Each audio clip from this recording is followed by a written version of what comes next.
Okay, I think I'm live. Please excuse my unprofessional methods. I'm learning how to do this as I go. I'm a graphics guy, not a movie guy. But anyway, okay, so this is a second look at this pic. I do like this pic, it's a fun one to work on.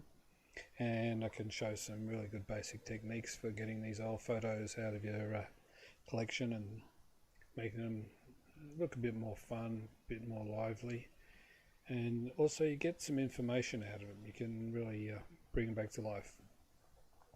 So the first video I did was to set the color levels, the color balance in this image. So I'll turn this adjustment layer off. So that's the original image.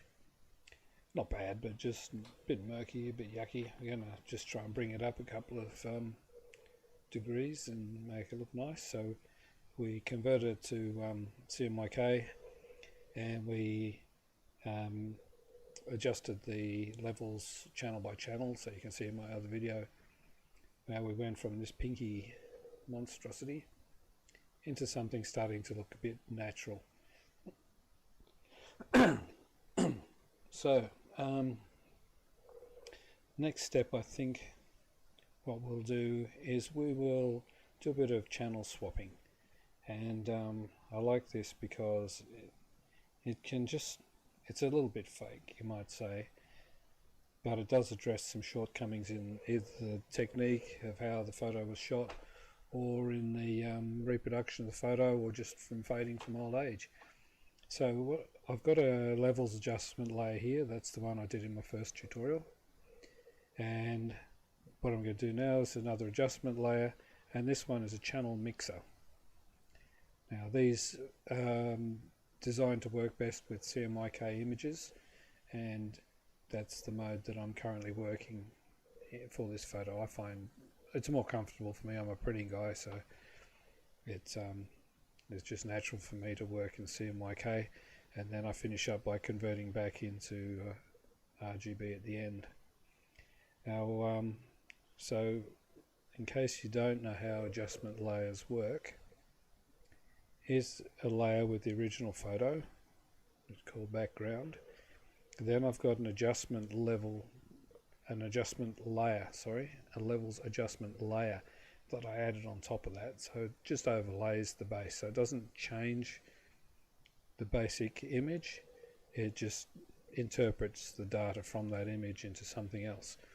So I'm going to add another one called Channel Mixer. I just picked it up from this little icon down here, and I've got one called Channel Mixer, and where this mask here is white, that's where my work will affect the photo. So at the moment it's going to affect the whole photo.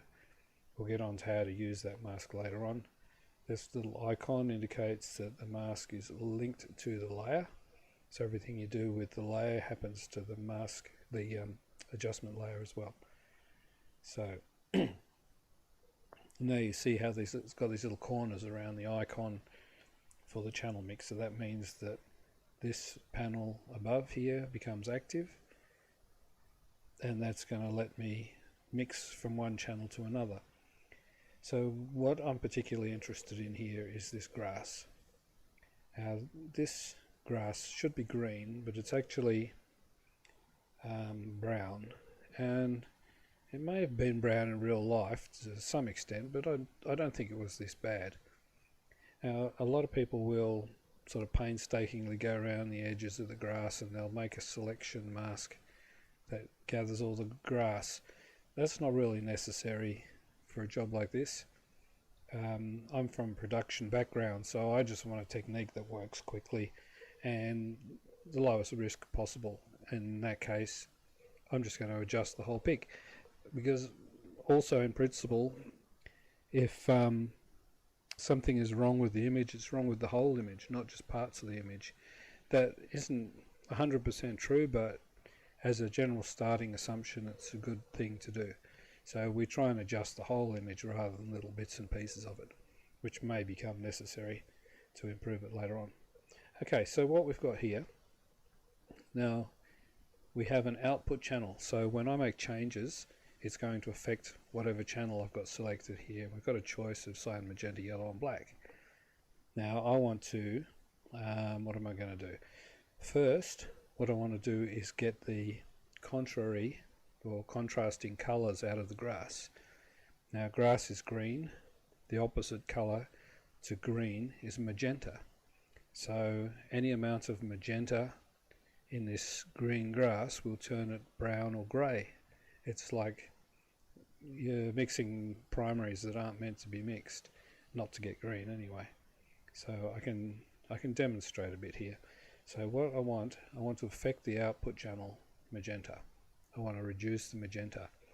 But I don't want to reduce the magenta in the whole image. Like I don't want this lady's dress to lose the magenta. If I was to do that, sure, she can go blue, but it's not what I want. So what I'm doing here is this adjustment here is the output. Sorry, that's the source of the information I want to use. So at the moment it says we've got 100% magenta going to the magenta channel. So that makes sense because you want all the magenta data information going to the magenta channel. So if I reduce it, if I say I only want 50% of the magenta information going to the magenta channel, what I'm doing is effectively 50 something anyway, oh there's 50. So I've just halved the amount of magenta information to the whole image. Not really what I want to do. So that's normal, that's chopping magenta. So you can see the good and the bad of that. So it makes the grass look greener and the shrub look greener, sure. But the lady's dress goes blue instead of purple. And the whole image just fades. That's not what we want. What we want to do is we want to reduce the magenta in areas that don't need magenta, such as in the grass. So what I'll do is I'll change my target. Sorry, I won't change the target. My target is magenta, that's where I want the adjustment to go. But my source is going to be cyan. So now where there's cyan in the image, if I drag this control to the left, it'll take magenta out of parts of the image that are mainly cyan, if that makes sense. So I'll drag it down and you'll see. So as I drag it, see the grass is getting greener. The lady's dress is getting lighter, but it's still purple. It's not particularly going blue. That's because it's being affected a little bit because it's got some cyan in it, but it's not being totally affected because it has other colours. Now the boy's suit is cyan. You would think that would be getting affected a lot. But the thing is, what I'm affecting is the magenta because my output channel is magenta. And that hardly has any magenta in it to start with. So any adjustment I make to the magenta doesn't affect the boy's suit. What it does affect is areas like the grass that have got magenta in it that's not wanted. Now we can look at the values here. Have I got my info? Just find my info panel. Now this will have a before and after number. So what I'll do is I'll look at a bit of this problematic grass that I'm trying to improve. So if you look up, wait a minute, what I'll do is I'll put a sampler on it. This means I can keep some values handy on that palette for us to look at. Okay, so see down here, now I've just, this little icon I've created, that's not part of the picture, that's just an overlay to show us that number one eyedropper is there. So number one eyedropper, its data is here. See the little picture of an eyedropper, number one. So it's saying cyan before is 56, after is 56, unaffected. Magenta, in that little cluster of pixels, has gone from 55 to 33. That's a great thing, because that's grass. We don't want magenta in that. Magenta is exactly what makes the grass go brown, apart from lack of watering. So we've made an adjustment which focuses on the green, and because the green has a lot of cyan, and we made an adjustment in cyan, so it affected the grass and the green objects the most. Now I'll just preview it off and on again so you can have a think about that. So we've got the full magenta, and then we've got reduced magenta in greens. Even this shrub over here comes up looking a lot nicer. Now we're not totally finished yet. What will happen is that an area like the lady's dress has some cyan in it. So it's been adjusted somewhat in the magenta area. So what we'll do is we'll bring the magenta back up in areas that we do want it. So where the source pixels are magenta, so that's areas not like the grass but more like her dress, it's got a lot of magenta in it. If we push this up, they will get more magenta. So you'll see some of the grass coming back a little bit where there's still magenta in it, but not as much as it was before. So the sum total of that adjustment is to clean the magenta out of some greens and boost the magenta in the magentas.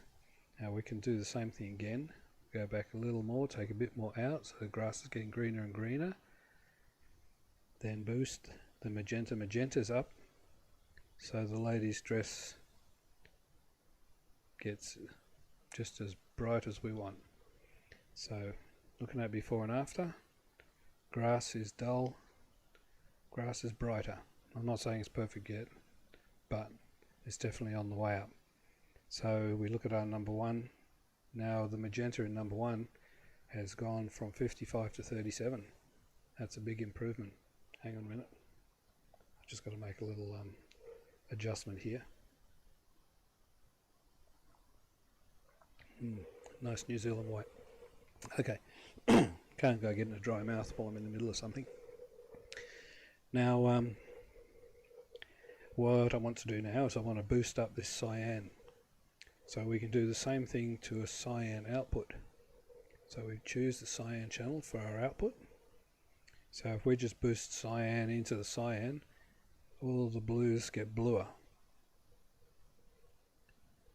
which is a bit over the top. So what I'm going to do is, now we know the grass has a lot of yellow in it. You can see it down here. So if we were just to view the yellow channel on its own, we'd see the grass has a lot of data. Meanwhile, things like the lady's dress, which is one of our main focuses here, it has some blue, has a lot of magenta, would have very little yellow, so it's not going to be affected very much if we use the yellow information. So what we'll do is we'll use yellow information to boost cyan. So if I choose yellow here and put it up, it's going to feed that information out from the yellow channel into the cyan channel. So things that are yellow will go bluer. So I'm liking this because it's making the grass greener all the time. Maybe a little more than it needs to be at the moment, but that's alright because we're going to address that.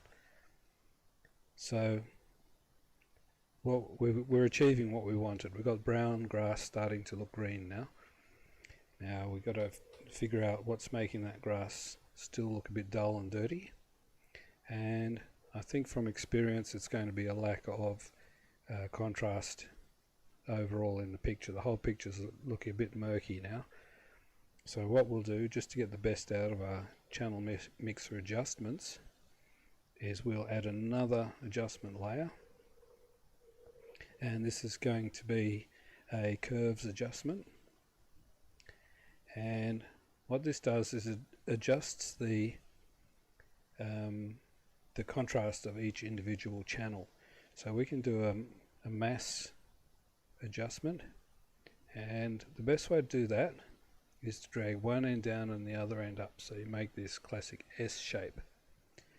And what I've found through experience is the best channel adjustments have 2 points in them. Sorry, contrast adjustments. They have 2 points in them. One going down here which reduces strength in highlight values, and one going up here which increases values in shadow elements. And try and make the middle of the curve go through the center point of your graph. This will keep the whole thing looking fairly natural. So things that are, every channel is affected by this one, so everything red gets redder, everything blue gets bluer, etc. So the saturation goes up. That's because this middle part is steeper. The steeper that is, the more saturation you get, the purer the colors get. So you can see our picture is starting to look a bit oversaturated now. It's a bit too much of an adjustment. So I'm going to just back it off a little bit and try and get it looking a bit more natural. Normally I like to keep it going through the center point here, but if it keeps that same sort of basic shape, it'll pretty much work anywhere. So now I think that looks a lot more natural. We've got green grass. It's a little bit too green, but we're getting a lot more life into the pic. So what I want to do, now this grass, it looks blue. Overall it just looks very blue and a bit overdone. So I want to go to the cyan channel, and I want to do the same thing. I want to improve the contrast in the cyan, just so we get a bit more openness in this grass. So I want it to be green, but I don't want it to look fake. Yeah, I reckon I've overdone this a little bit. So what I'm going to do is I'm going to go back to the channel mixer. This is the beauty of non-destructive filters. I'm using these like overlays, so I can go back and I can tweak them up and down or whatever. So I think what I've done is I've gone a bit too heavy with this yellow adjustment here. So I can back that off so yellow bits can go back to being yellow. Just a little bit like that. So we do have some yellow grass, that's okay. Overall I think the yellow is a bit full in the shadow end. So just to get rid of that, we go back to our original levels adjustment from the previous tutorial. Now you'll see, because this has got these little corners around the mask, it's got mask settings here. So there's a little icon here that switches between mask settings and the levels adjustment settings. So I'll go to the levels adjustment, go into my yellow, and I'll bring this up, and what that's going to do is just weaken the shadow end of yellow. Now this is a pretty common adjustment where this yellow shadow has been increased. Quite often that just fills it in a bit too much, especially if it's got a little tail on it like this. So you compensate by moving this bottom slider. So you can see I can take all the yellow out quite easily. And what that's doing, because we're working in this area behind that top slider, we don't block in any data, we don't lose any image data except this tiny little bit here, which is just a few pixels near solid yellow. So what we've got now, let's have a look at the original. So if I go Alt and click on that, that shows us only, I should pull this out, make it a bit clearer. Okay, so these are my layers. This is my basic image, has my levels adjustment that I did in the first tutorial. This is my channel mixer, just addressing some bad parts of the image, and that's my curves where I adjusted the cyan contrast a bit. So now I press Alt and turn those back on. As you can see, before and after, that helps a lot. Now what's happened is we've lost some of the highlight, the clouds are disappearing. That's also backtracking on some adjustments we made back in the curves layer. No, it's not. It's coming out of the major curves adjustment I did here. I was a bit heavy-handed. So what I'll do is I'll let those back in so that we can see our sky again. This sky is going to need some work. So there, I like that. So now before and after, It's looking quite nice. Some highlight details gone, but I'm going to address that. That's I suppose it's avoidable, but what we've got here is we've got an image that we have to work in two goes. So we're looking at this foreground. We're trying to get this grass looking natural. We're trying to retain the people looking reasonably natural in the car, etc., in the bush. Now the sky and a bit of the highlight here is blown out. That's kind of collateral damage because of what we've been doing behind the scenes in all the other image. That's not the end of the world. It's quite easy to do something with.